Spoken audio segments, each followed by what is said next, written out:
हे guys, welcome back. So market में एकदम से सडन करेक्शन आया है एंड अगर स्पेसिफिकली देखोगे आप तो कार्डानो, सोलाना और मैटिक में सबसे ज्यादा करेक्शन देखने को मिल रहा है। लाइक 22% इंडिविजुअली अगर देखो 22% सारे ये तीनों टोकन डाउन है।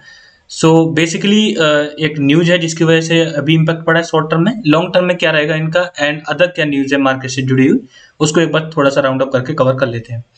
अब अगर आप बिटकॉइन का प्राइस देखोगे तो एकदम से करेक्ट कर गया, लगभग 3.5% करेक्शन ले चुका है और बिटकॉइन में 3.5% का करेक्शन आना भी बड़ी बात है, बिकॉज आपको पता ही है जब बिटकॉइन डाउन जाता है तो अल्टकॉइंस की क्या हालत होती है।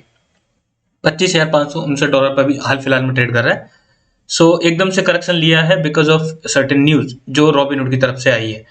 अब वहीं आप अगर कार्डानो को देखोगे तो ये 22% डाउन है एंड सोलाना भी लगभग 23% डाउन है एंड मैटिक भी 22% से ज्यादा ही डाउन है, 23% के लगभग डाउन चला गया एकदम से। अब इनके डाउन जाने का रीजन है रॉबिनहुड ने जो रिसेंटली अनाउंसमेंट की है। रॉबिनहुड ने एक्चुअली कल ही मतलब शाम को रात को अनाउंसमेंट करी थी कि उसने डिसाइड किया है कि कुछ असेट्स हैं इनको वो डीलिस्ट कर रहा है और उसके अकॉर्डिंग वो बता देगा कि कैसे वो असेट है वो विड्रॉ करने हैं या सेल करने हैं। अब रॉबिनहुड के पास काफी अच्छे खासे अमाउंट में ये मतलब कॉइन्स हैं। अमाउंट में यानी सारे रॉबिनहुड के नहीं है, बट लोगों ने वहां पे होल्ड किए हैं तो उसके अगर आप देखोगे तो कलेक्टिवली वहां पे काफी ज्यादा अमाउंट में है। अब अगर उन्होंने सेल का डिसाइड किया, even like more of people are like selling it right now, so इस वजह से भी काफी ज्यादा सेलिंग प्रेशर है।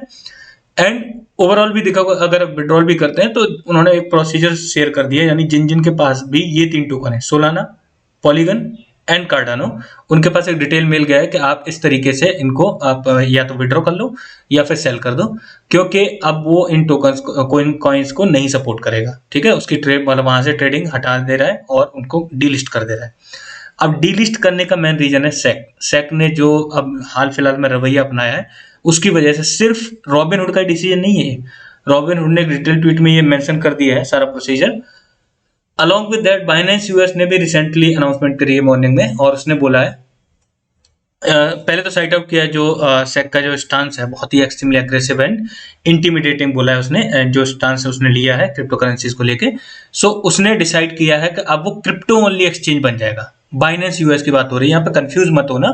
बाइनेंस का ग्लोबल प्लेटफॉर्म इससे बिल्कुल अनअफेक्टेड है। ठीक है, जिस पर हम जनरली ट्रेड करते हैं binance.com, वो टोटली अनअफेक्टेड है। ये सिर्फ बात हो रही है बाइनेंस के यूएस प्लेटफॉर्म की, जो उसका 2% का हिस्सा ही आप उसको कंसिडर करके चल सकते हो ओवरऑल अगर देखोगे कंपेरिजन में तो। सो उसने डिसाइड किया कि अब वो क्रिप्टो ओनली एक्सचेंज बन जाएगा, यानी यूएसडी यानी जो नेटिव फियाट है वहां का, उसका डिपॉजिट एंड विड्रॉल अब सपोर्ट नहीं करेगा लेटेस्ट बाय जून 13 2023। 13 जून तक वो सपोर्ट करेगा, उसके बाद फिर ये डिपॉजिट एंड विड्रॉल बंद कर देगा।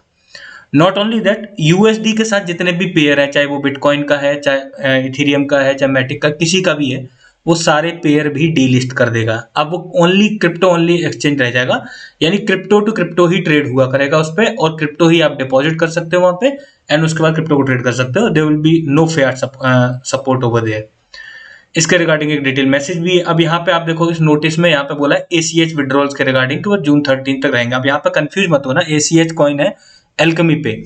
एल्केमी पे की सर्विस लेता है Binance Fiat on ramp facility provide करने के लिए। उसके साथ बहुत अच्छे लेवल पर कोलैबोरेशन है। एल्केमी पे और बाइनेंस पे का बहुत अच्छा टाई अप है। सो फियाट को सपोर्ट करने के लिए वो एल्केमी पे की जो सपोर्ट लेता है, तो उसने बोला है एल्केमी के जो एल्केमी पे के विड्रॉल है, एसीएच विड्रॉल्स, वो 13 तक रहेंगे, उसके बाद वो बंद कर देगा। और उसमें भी थोड़ा सा डिले हो सकता है because there will be a lot of request for withdrawal, तो ये भी चीज उसने माइंड में रखने के लिए बोला है।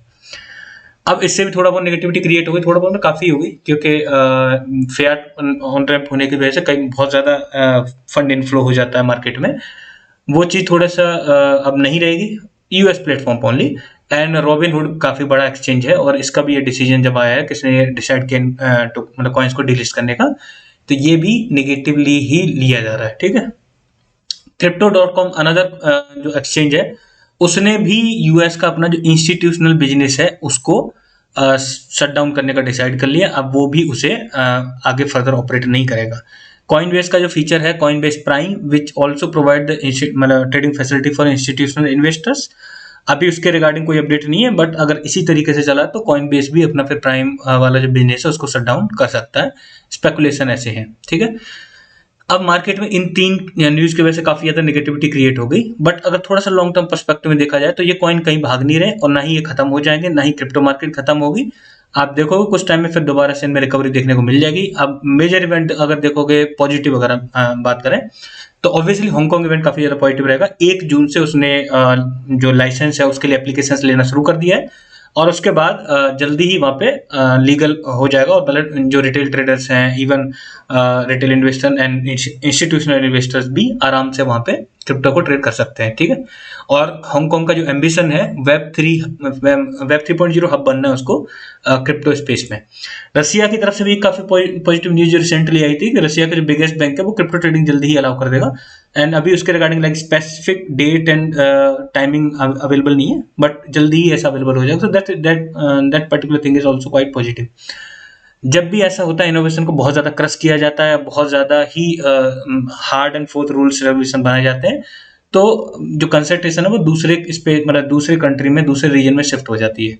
It happen with China also. Past में अगर आपने देखा होगा चाइना ने ब्लैंकेट बैन लगाया था, तभी फिर यूएस में और नेबरिंग कंट्रीज में ज़्यादा उसके माइनिंग की कंसंट्रेशन बेटर हो गई थी, बढ़ गई थी एंड क्रिप्टो से जुड़े हुए जो भी वेंचर्स हैं वो भी काफ़ी ज़्यादा मूव आउट कर गए थे चाइना से। लेकिन क्रिप्टो खत्म नहीं हुआ, उसके बाद हमने ऑल टाइम हाई भी देखा था एंड क्रिप्टो ने बहुत अच्छा परफॉर्म भी किया था। इंडिया में बहुत ज़्यादा hard and forth rules and regulation बनाए, इंडियन एक्सचेंज की हालत पूरी खराब हो गई, वॉल्यूम पूरी तरह से ड्राई आउट हो गई, लेकिन ऐसा नहीं हुआ कि मतलब क्रिप्टो खत्म हो गई। उसके बाद लोग मूव ऑन करके डिसेंट्रल एक्सचेंजेस पे जो नॉन कस्टोडियल वॉलेट्स हैं, इंटरनेशनल एक्सचेंजेस हैं और जो भी बहुत बड़े लेवल के इन्फ्लुएंसर हैं जो अफोर्ड कर सकते हैं वो जाके दुबई में शिफ्ट हो गए। आपने देखा होगा most of the crypto influencer जो इंडिया के हैं वो जो बड़े लेवल के वो दुबई में शिफ्ट हो गए। तो यही होता है, ठीक है ना। तो आपको ऐसी टेंशन नहीं लेनी है कि लॉन्ग टर्म पर्सपेक्टिव से कोई दिक्कत है या फिर आगे चल के ग्रो नहीं होगा। It will definitely grow. हाल फिलहाल में नेगेटिविटी है, बट आप देखो विद इन फ्यू वीक्स ये नेगेटिविटी दूर हो जाएगी एंड दोबारा से हमें मार्केट में रिकवरी देखने को मिलेगी। Thanks for watching the video.